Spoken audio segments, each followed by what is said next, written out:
Yan po mga kapatid, gawa po tayo ng cross bully. Po yung railing. Namutasan ko pa lang ng gawa natin ng trigger. Ito po yung ginawa ko lang pong trigger.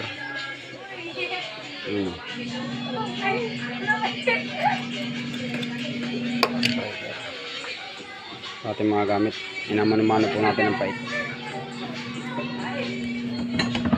O yung pinakambowing niya.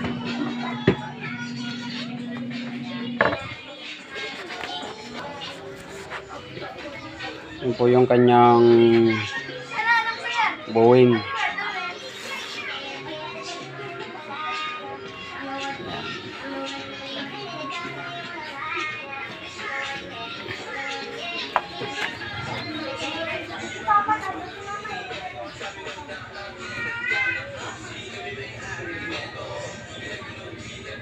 Hindi pa tapos, lilihain pa.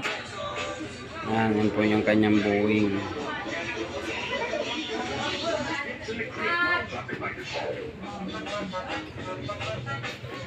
Namano-mano po natin ngayon.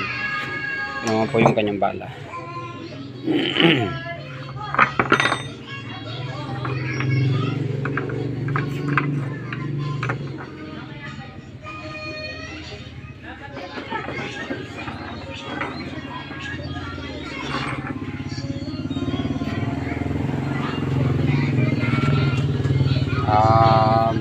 Ano lang po mga kapatid, pag natapos po ito, update ko na lang po kayo.